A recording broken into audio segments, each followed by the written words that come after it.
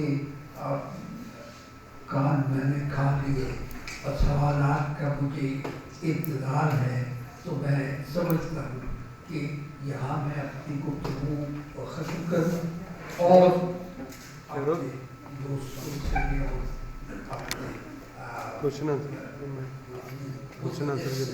طالب علموں سے بھی بہت کچھ سیکھوں. خواتین و حضرات، آپ نے ملک صاحب کی گفتگو سماعت کروائی، تو یقیناً آپ کے ذہن میں بہت سارے سوال بڑھ رہے ہوں گے. تو کوشش کیجیے کہ بہت مربوط سا سوال آپ کریں تاکہ ملک صاحب اس کا جواب دے سکیں.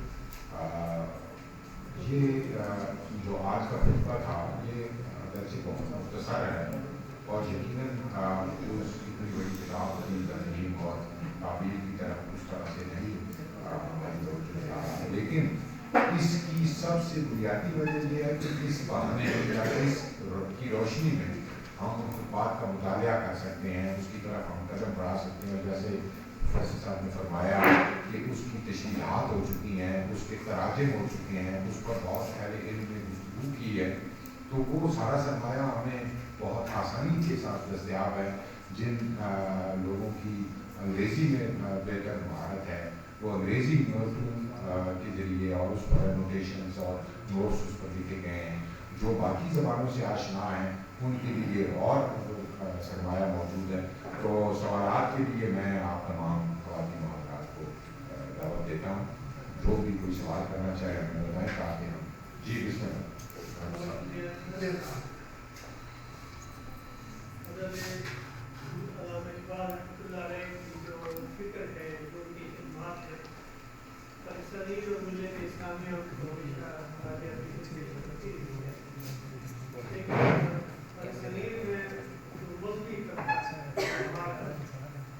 ان کی شاعری سے اور ان کے دیگر افکار سے تو وہ بھرپور استفادہ کرتا ہے، ذکر کرتا ہے اپنی تقریروں تحریروں، لیکن ان کے خطبات کے حوالے سے جو ہمیشہ خدشات رہے اور خاص کر ان کا جو خود کا اشتہاد کے حوالے سے ہمارے آج تک کے جو علماء ہیں ان سے نہیں کرتے کہتے تو ہماری فکر کے مطابق نہیں ہے.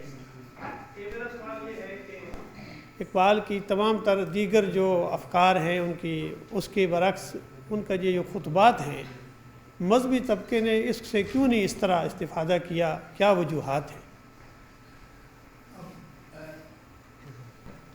سب سے بڑی وجہ تو یہ ہے کہ اقبال انہیں مکمل طور پہ رد کرتا ہے اور شاعری کی بھی تمنا کرتا ہے، اور وہاں بھی میں تو خطبات یہ ہے ایک مصرع اقبال کا کافی ہے: دین ملا فی سبیل اللہ فساد. اب اسے ملائیت جو ہے اور ملوکیت، یہ دو چیزیں ایسی ہیں جنہوں نے اسلام کو خلافت راستہ کے بعد، اس کے اختتام کے بعد سے لے کے معاویہ کے زمانے سے لے کے تو آج تک وہ اسلام کے مفہوم کو بالکل ہی بدل کے رکھ دیا ہے. اور اب یہ جو اقبال کا ایک مصرع میں نے پڑھا ہے، بھائی یہ میرا نہیں اقبال کا ہے بچوں، بدعت کا بات. دین دو طرح کے ہیں، ایک دین حق ہے اور ایک دین ملا. دین حق وہ ہے جو قرآن پاک پہ ہے، جو حضور کی اور خلفائے راشدین کی قیادتوں نے ہمارے مدینہ منورہ میں جس کی ایک مثال پیدا کی رکھا. اور وہ کون سا زمانہ تھا کہ جب عوام کی حکومت آئی حضور کی قیادت میں، جب ایک طرف کیسر تھے سیزر اور ایک طرف کسرا تھے. ایک طرف ایرانین امپائر تھی، دوسری طرف رومن امپائر تھی، اور تب جمہوریت کا الگ مرد ہوا، اور یہ جو زوال پھر شروع ہوا تو بادشاہت بنی،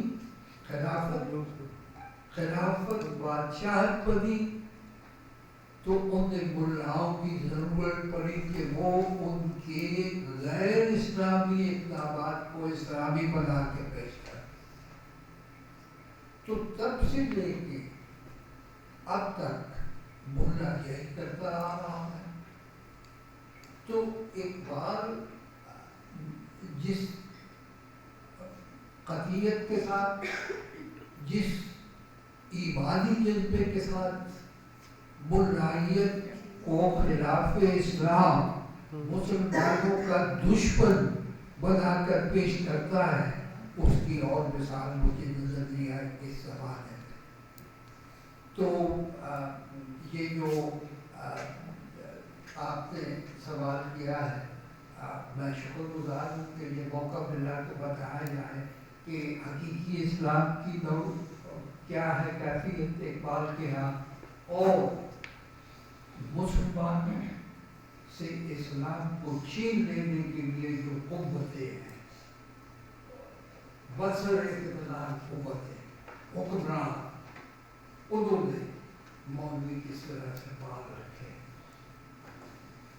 تو دین حق اور دین ملک، اس کی تفریق جیسی اقبال نے کی اپنے زمانے میں، شاید وہ نے یہ احساس تھا کہ میرے بعد ایسے زمانے میں آئیں گے کہ جب ضیاء الحق نام ہوگا، نہ ضیاء ہوگی نہ حق ہوگا، اور اس کے لیے ملائیت کی ترویج کی ضرورت ہوگی، اور اس کے جنم ہے۔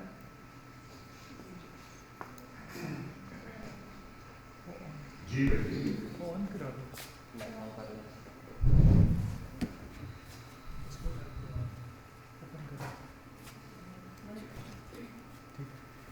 سر، میرا کوشچن ہے کہ جس طرح اقبال اور ان کا جو کام ہے وہ ہمارے لیے قومی اثاثہ ہے، تو سر میرا ایک پریکٹیکل سا کوشچن ہے کہ آپ کا ماشاء اللہ ایجوکیشن فیلڈ سے کافی ایکسپیرینس رہا ہے، تو سر آج کا جو ہمارا اسٹوڈنٹ ہے اور آج کا جو ٹیچر ہے سر، وہ اقبال کا جو فلاسفی آف لائف ہے یا فلاسفی آف ایجوکیشن اس سے بہت دور ہے، نالج کی بھی زیادہ کمپارٹمنٹ ہے، تو ایک ٹیچر کس طرح سے اپنی ٹیچنگ کے اندر بیلنس رکھ سکتا ہے اور اسٹوڈنٹ کو کس طرح سے راغب کر سکتا ہے اقبال کی فلاسفی آف لائف کے ساتھ پریکٹیکلی کوئی اسٹریٹجیز اگر آپ سجیسٹ کریں؟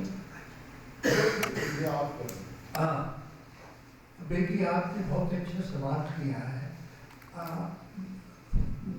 جس زمانے میں پڑھ رہا تھا تو وہ زمانہ آپ کے زمانے سے بہتر تھا، لیکن تب بھی یہ تھا کہ والد بھی فلاں فلاں میں نہیں پڑھا دی، اب کتاب ہے کیوں نہیں پڑھا دی؟ وجہ یہ کہ بھئی ہم سب مسلمان ہیں، لیکن ایک سیاسی پارٹی کا نام جماعت اسلامی ہے، اور باقی جماعتیں بھی مسلمانوں کی ہیں۔ اچھا، ہماری یونیورسٹیوں پہ اس زمانے میں بھی اس طرز فکر کے اثر تھا کہ بالادستی تھی۔